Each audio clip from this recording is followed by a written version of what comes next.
하나님의 말씀은 로마서 6장 17절에서 18절의 말씀을 다 같이 합독하겠습니다.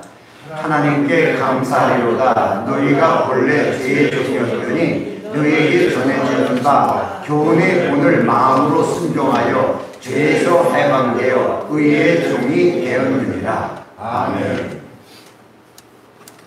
이 로마서 6장의 이 주제는 두 가지로 이렇게 나누어지게 됩니다. 6장 5절에 근거한 말씀을 보면은 여기에서 보면은 만일 우리가 그의 죽으심으로 본받아 연합한 자가 되었으면 또한 그의 부활을 본받아 연합한 자가 되리라. 그래서 죽음과 부활, 그래서 부활에 대해서는 의의 종, 죽음에서는 글자 그대로 죽음입니다. 우리가 죄적으로 끝난 것. 이 두 가지의 맥락으로 이제 기록이 쭉 되어 있습니다. 그래서 하나는 죽음에 대해서는 침례를 얘기하고 있고, 부활에 대해서는 그리스도의 부활의 생명을 통해서 우리가 살아있는 존재가 되는 것을 이제 기록하고 있습니다.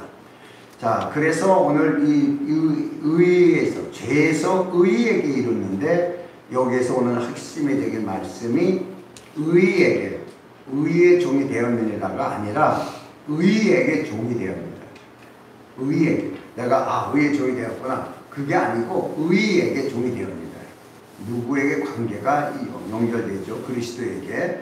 자, 요 관계가 로마서 6장의 핵심이에요. 요 결과고.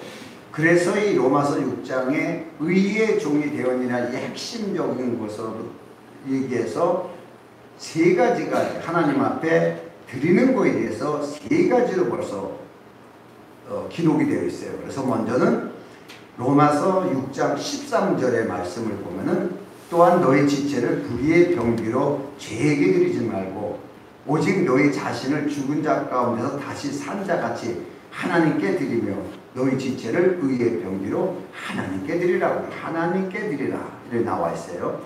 다음에 16절에 가서는 너희 자신을 종으로 들여 누구에게 순종하든지 순종함을 받는 자의 종이 되는 줄을 너희가 알지 못하느냐.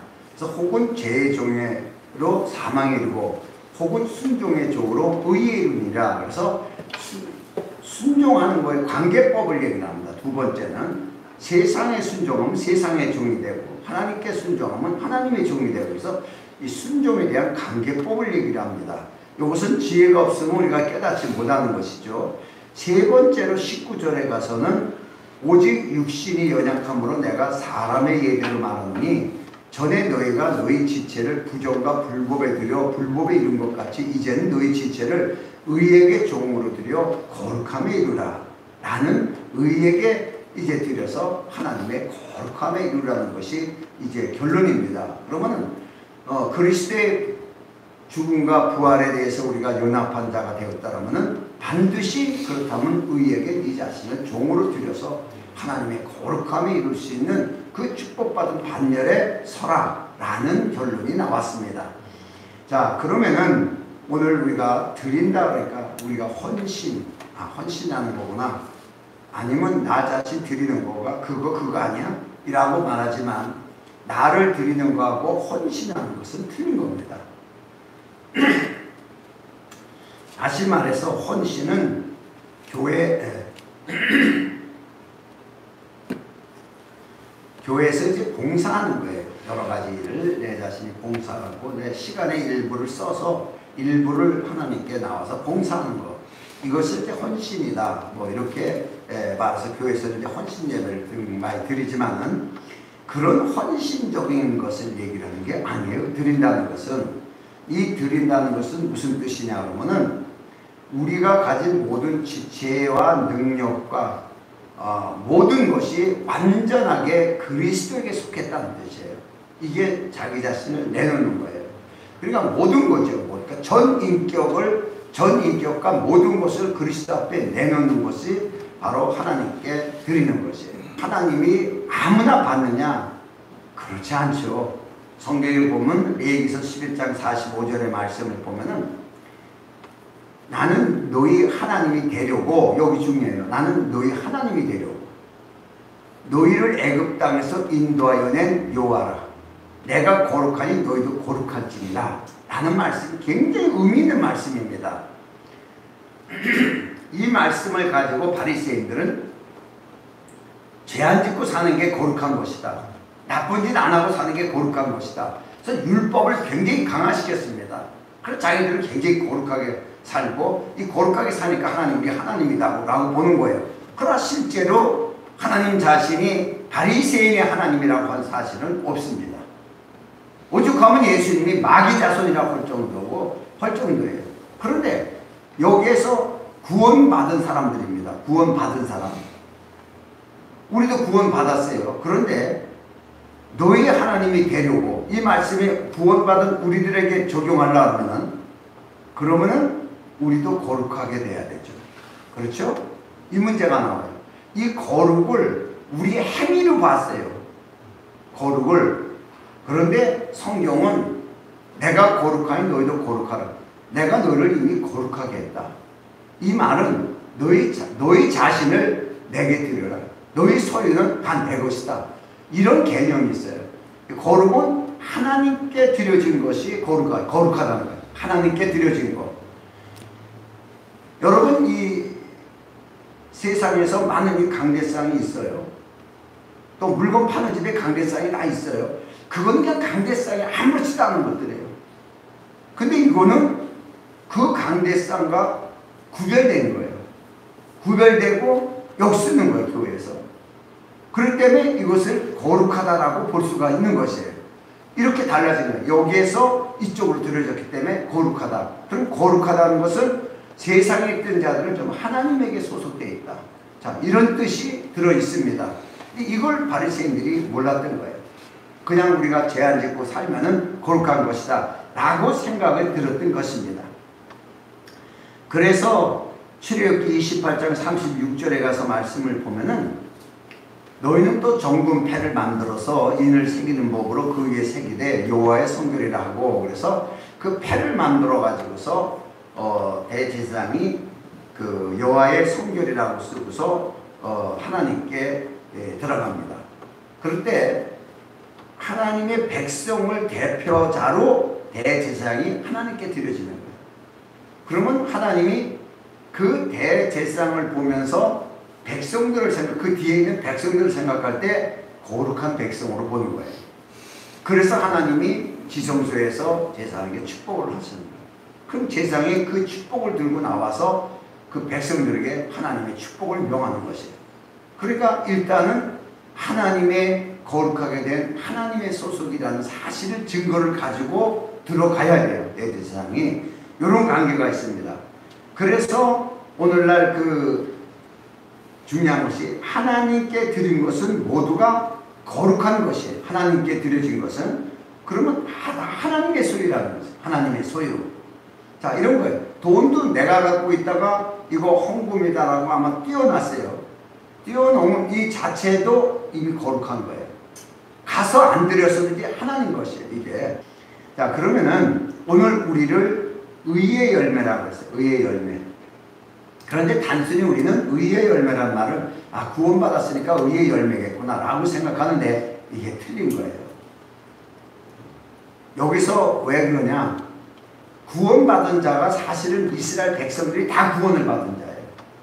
다 구원을 받았는데 그 속에서 하나님이 정말 하나님께 드려진 자들은 레인밖에 없어요. 레인밖에. 그러니까 다 이스라엘 백성인데 레인만이 하나님이 드려진 자들이에요. 하나님께 드려진 자. 이렇게 구별이 되고 있습니다. 참 이게 재밌는 구별이 현재 상태에도 있다고 봐요. 그래서 예수님께서 이 땅에 오셨을 때 로마서 8장 29절의 말씀을 보면은, 자, 하나님이 미리 아신 자들로 또한 그 아들의 형상을 본받게 하기 위하여, 그래서 하나님이 이 미리 아신 자들, 그러니까 이스라엘 백성이죠. 또는 우리도 끼죠. 하나님에 의해서 모두 다 하나님의 아신 자지 모르는 자가 어디에 있겠어요.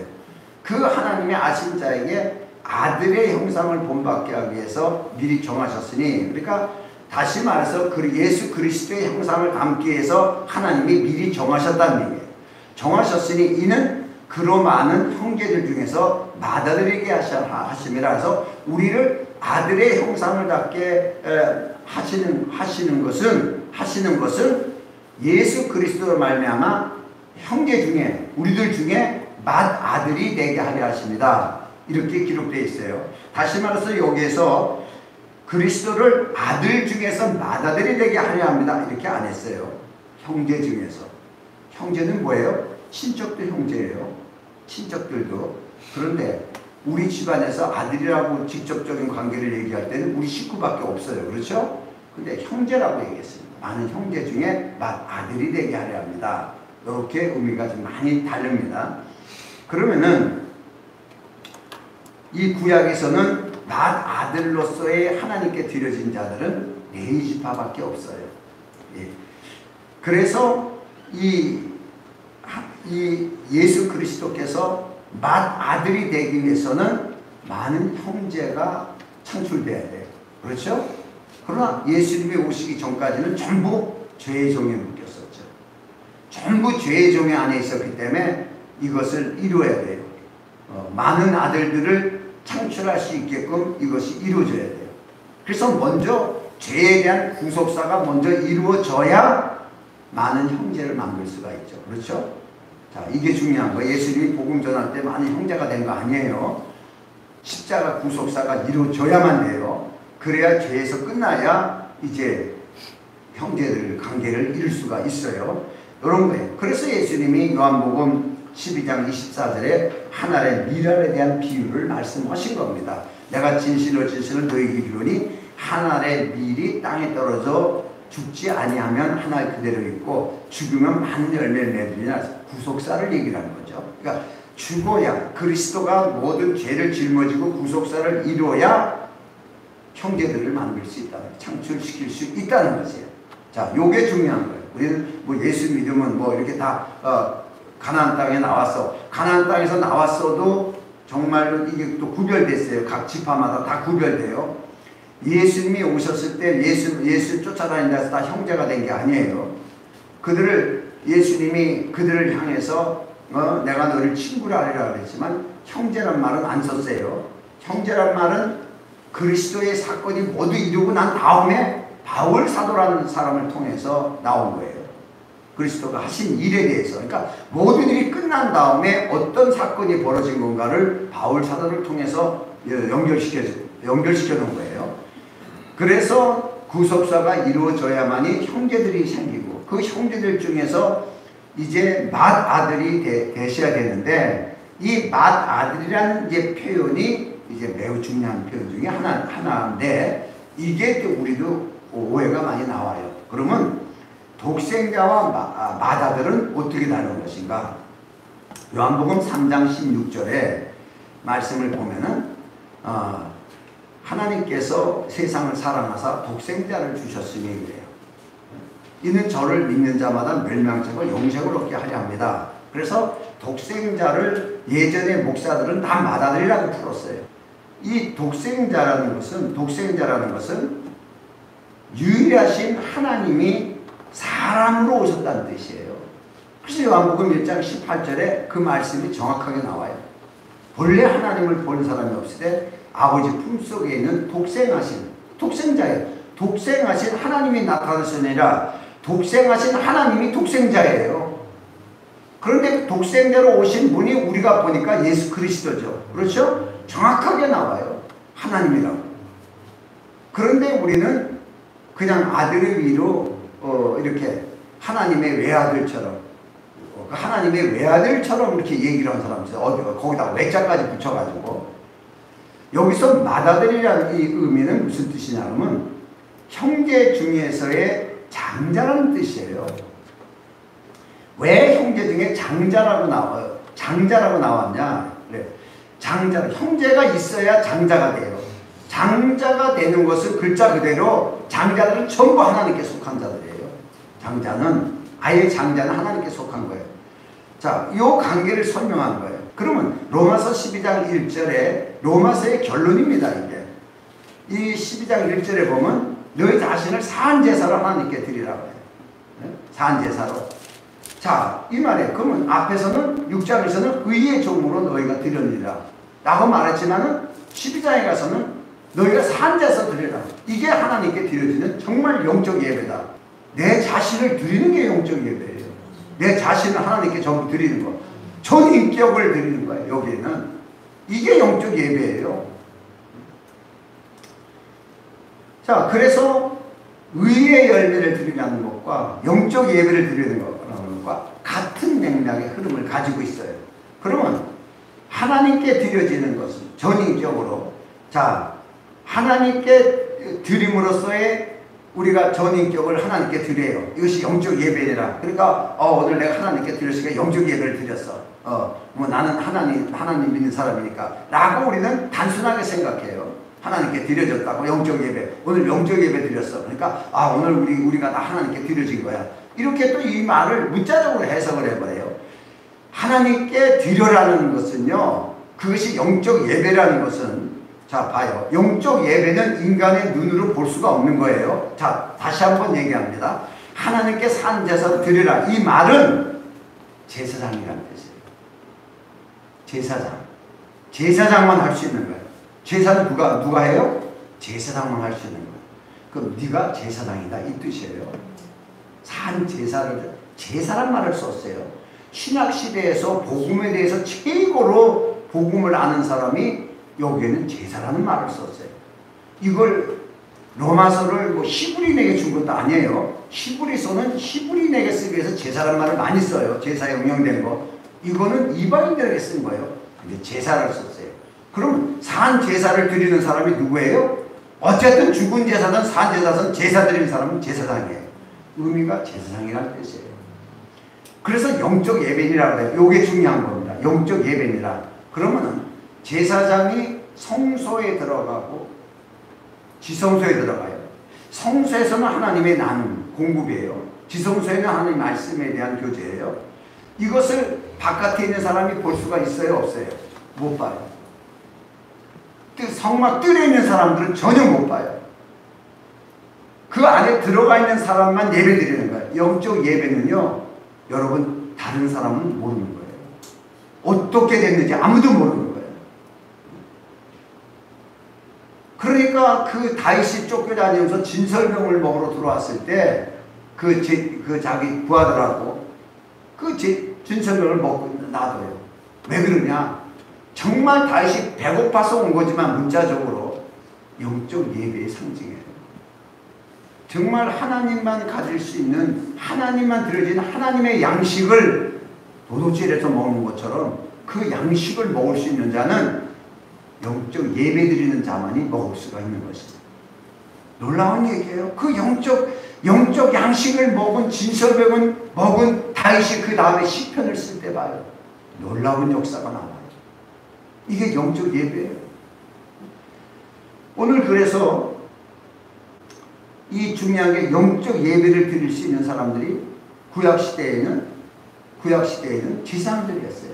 제사장들. 그러니까 산 제사를 드리라 얘기는 제사장이 되라. 그래서 민수기 8장 18절의 말씀을 보면은 이러므로 내가 이스라엘 자손 중에 모든 처음 난 자는 첫 태생이에요. 처음 난 자를 대신으로 레인을 취하느니라. 그러니까 레인은 어디예요? 전부 다 맏아들에 대한 장자권을 가진 자들이에요. 레인은 전부 100% 장자권이에요. 장자권. 자, 그래서 이후에 이 백성들에게는 느헤미야서 10장 35절의 말씀을 보면은 해마다 우리 토지의 소산의 만물과 각종 가물의 첫 열매를 여호와의 전에 드리기로 하였고, 그래서 이미 이제 바벨론에서 이제 포로 귀환을 하고서 스룹바벨을 들여서 성전 재건을 한 다음에 첫 예배를 드리면서 말한 거예요. 그러면서 여기에서 결심하는 게 첫 소산의 만물과 각종 과목의 첫 열매를 여호와의 전에 드리기로 하고, 여기서 결정이 나와요. 여기서 이제 첫 열매의 중요한 사실이 이제 나타나기 시작하는 거예요. 이 사실이. 그러니까 성전이 스룹바벨 성전하고 그 전에 솔로몬의 성전과는 의미적으로 틀리다 그래요. 스룹바벨 성전은 승리의 성전이에요. 자, 이것을 이제 의미하고 있어요.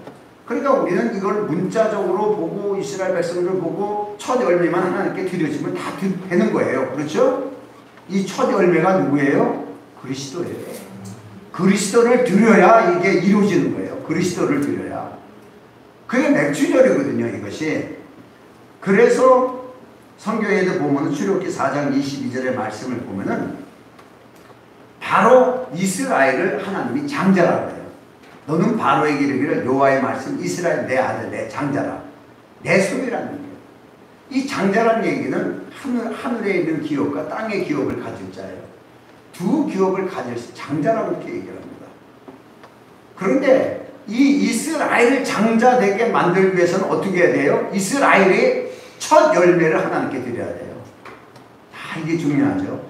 첫 열매를 글자 그대로 하나님께 드려야 되는데 이들은 그냥 밭에서 난 소산을 첫 열매를 드리잖아요. 이렇게 된 거예요. 문자적으로. 그러니까 첫 열매를 아무리 드려도 이들에게 장자권이 올 수가 없어요. 그럼 이 첫 열매는 누구냐? 예수죠. 그리스도가 첫 열매예요. 자, 그래서 이제 맥주절을 우리가 한 번 더 보면은 출애굽기 23절 16절에 보면은 맥주절을 지키라. 이는 내가 수고하여 밭에 뿌린 것에 첫 열매를 거둠이라. 자, 이렇게 말씀하셨어요. 자, 그래서 예수님께서 죽으시고 부활하셨어요. 부활하시자마자 요한복음 20장 17절에 보면은 예수께서 이르시되 나를 만지지 마라. 내가 아직 아버지께로 올라가지 못하느라. 너는 내 형제들을 가서 이르되 내가 내 아버지 너희 아버지 내 하나님 곧 너희 아버지께로 올라간다 하신대. 그래서 못 올라갔죠. 지금 마리아 때문에 올라가야 된다. 첫 열매로 부활의 첫 열매로 하나님께 올라가야 돼요. 이게 굉장히 중요한 거예요. 그러니까 올라가셔야 맥주절에 대한 것이 이루어지는데 맥주절에 대한 것이 올라가게 돼요. 그래서 올라가셨어요. 그래서 고린도전서 15장 20절에 가서는 그러나 이제 그리스도께서 죽은 자 가운데서 다시 살아 잠자는 자들의 첫 열매가 되셨도다 라고 말씀하셨어요. 첫 열매가 그리스도였어요. 그렇죠? 목까지는 여러분이 이제 알아요. 그러면은 우리가 로마서를 우리가 전체를 보면 전체 한 번을 압축해서 보면은 로마서 1장서부터 10장까지는 하나님이 우리를 선택하시고 구속하시고 의롭게 하시고 거룩하게 했다는 이야기가 10장까지 써 있어요. 그럼 그 다음서부터는 이제 거룩하게 한 하나님의 소유권으로서 하나님께 제사를 드려라가 12장에서 결론적으로 나와요. 자, 그럼 왜 우리를 하나님께 드려야 되는가? 라는 것을 볼 때 고린도서 3장 18절의 말씀을 보면은 우리가 다 수건을 벗은 얼굴로 거울을 보는 것 같이 주의 영광을 보며 저와 같은 형상으로 화하여 영광으로 영광에 이르니 곧 주의 영으로 말미암음이라. 그래서 하나님의 형상, 그리스도의 형상을 시키는 거예요. 그리스도의 형상. 참 이게 놀라운 거예요. 다시 말해서 무슨 뜻이야? 첫 열매를 드림으로 인해 가지고서 하나님은 그 첫 열매를 받고 나머지의 그 형제들을 그 그리스도의 형상으로 만드십니다. 이게 뭐예요? 대제사장이었으니까 그리스도가 제사를 삼는 거죠. 그리스도가 왕이에요. 모든 것에 하늘에 있는 것 땅에 있는 모든 것의 왕이에요. 그리고 우리도 왕의 권리를 주는 것이죠. 놀라운 것. 이게 장자의 축복이에요. 그리스도가 장자면서 맏아들이었어요. 그래서 그리스도 안에 있는 자는 전부 장자요 맏아들이 되는 거예요. 그래서 전부 레인이 맏아들이 되는 것처럼 레이 지파로서의 제사장이 되는 거예요. 이게 뭐 때문에? 그리스도께서 첫 열매를 하나님께 올라가신 것 때문에. 이거 아무도 몰랐어요. 그런데 와서 나중에 베드로가 그 얘기를 하잖아요. 베드로서 2장 너는 왕 같은 제사장이라 이 얘기를 합니다. 놀라운 얘기예요. 이거는 레위인들만 하는 거고 왕은 하나님이 선택하는 것이고 제사는 레위인만 할 수가 있는데 왜 우리가 어떻게 왕 같은 제사장이라고 하지만은 이게 바로 첫 열매 맥주의 첫 열매로 인하여 우리에게 하나님의 은혜를 베풀어 주신 거예요. 참 이게 그래서 이 맥주에 대한 감사가 엄청난 거예요. 그럼 봐요. 예수 그리스도께서 첫 열매로 장자의 권리를 가지고 하늘의 권세, 땅의 권세를 다 얻으신 분이에요. 그러니까 하늘에 올라가서 하늘의 권세까지 다 가지신 분이에요. 그리고 우리에게 오셔가지고 그리스도의 영을 주신 거잖아요. 그러니까 이미 예수님은 하늘의 권세까지를 다 얻기 위해서는 첫 열매로 올라가야 돼요.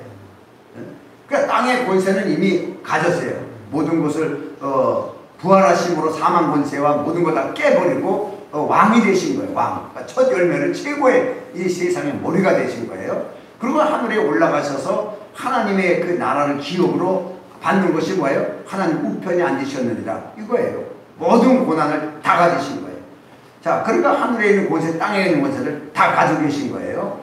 그러니까 이 다 가지고서 내려오셨기 때문에 마태복음 20장 28장에 이제 보면은 거기에 보면은 하늘의 권세, 땅의 권세를 내게 주셨은지 그래. 언제 주셨어요? 하늘에 올라갔다 내려오신 거예요. 그거는 내려와가지고 다시 올라가실 때 그 말씀을 하는 거예요. 다 내가 가지고 있다. 그렇죠? 요 관계가 그렇게 되는 거예요. 그러니까 반드시 첫 열매로 올라가야 먼저 예수님 입장에서는 하늘의 권세를 다 받을 수가 있고 그 하늘의 권세를 다 받아놔야 이제 우리를 이제 제사장을 삼을 수가 있어. 왕과 제사장으로 삼을 수가 있는 것이에요. 조건이 먼저 그리스도가 이루시고 우리에게 이루어진 거예요. 이게 뭐예요? 맥주절이에요. 맥주절에 일어난 일이에요. 이게 그래서 골로새서 3장 10절의 말씀을 보면은 새 사람을 입었으니 이제 새 사람을 입은 거예요. 그리스도 안에서 보라 새 것이 되었다. 새 사람을 입었으니 이는 자기를 창조한 자의 형상을 쫓아 지식에까지 새롭게 하심을 받은 자니라. 놀라운 얘기예요. 이게 축복이에요. 예수님이 첫 열매로 올라가셨다가 내려오면서 백성들과의 관계를 맺으면서 성령을 받으라고 하잖아요. 그게 우리가 성령을 다 받았어요. 그러면 어떤 자가 돼요? 새 사람으로 그리스도의 형상으로 지식에까지 새로움을 받은 자니 라고 말씀하십니다. 자, 그래서 그러면 우리가 요까지 우리가 그리스도의 형상이구나, 우리가 지식과 새롭게 받은 자구나 라고 소리를 깨달을 수가 있어요. 더 중요한 말씀이 있어요. 야고보서 1장 18절의 말씀을 보면 그가 그 조물 중에 우리의 한 첫 열매가 되게 하시려고. 자, 첫 열매 누구예요? 그리스도예요. 그런데 그리스도가 모든 조물 중에, 피조물 중에 우리로 첫 열매가 되게 하시려고 자기 뜻을 쫓아 진리의 말씀으로 우리를 낳으셨습니다. 놀랍죠?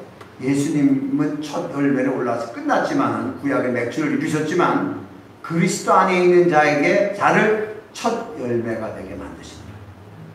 그러니까 맥주절의 감사는 우리 자신이 첫 열매가 되었다는 거예요. 하나님 앞에 첫 열매, 맏아들, 장자가 됐다는 거예요. 그래서 하늘의 권세, 땅의 권세를 가질 수 있는 유일한 조건이 장자고, 그거는 또한 하나님과의 직분 관계에서 왕이요 제사장의 직분을 가졌으면 제사장이에요. 그럼으로써 그리스도의 형상이에요. 놀라운 사실을 이루어놓은 걸 우리에게 말해주는 거예요. 우리가 첫 열매예요. 우리가 첫 열매가 되었다는 거예요. 참 놀라운 얘기죠. 이런 관계 속에서 정말 세상을 이긴 자만이 첫 열매가 되는 거예요. 그래서 우리를 이기라고 하지 않고 이겼다는 거예요. 이긴 자만이 세상의 첫 열매가 되는 거예요. 그가 살아있는 존재예요. 이긴 자만이 살아있는 존재예요. 죽으면 죽은 자예요. 지면 죽은 자예요. 에덴 동산에서 게임에 지니까 죽은 자 되잖아요. 오늘 이 말씀을 통하여 늘 세상 가운데서 그래서 우리가 모든 게 승부수를 걸어라. 항상 승부수를 걸고 이기는 자가 되라. 그런데 그 이기는 게 남을 쳐서 잡아서 이기는 게 아니고 영적으로 이겨야 되는데, 영적으로 이기는 것은 섬기는 자가 되는 것입니다. 오늘 이런 말씀이 참 듣고서 정말 우리가 왜 하나님 앞에 감사하고 범사에 이러냐, 그래서 감사만 하는 자가 되라는 얘기는 아닙니다. 우리 자신을 하나님이 어떻게 세웠느냐, 영적으로 정말 영적 예배를 드리시는 존재로서의 첫 열매로서의 장자로서 하나님과의 관계를 이뤘다는 것이에요. 그러면 하늘의 권세, 땅의 권세가 있어요. 어떤 것을 치우치지 말고 정말 하나님이 주신 권리를 가지고 살아갈 수 있도록 하나님 날마다 우리에게 말씀을 통하여 깨닫게 하시고 역사해달라고 통성으로 기도합니다.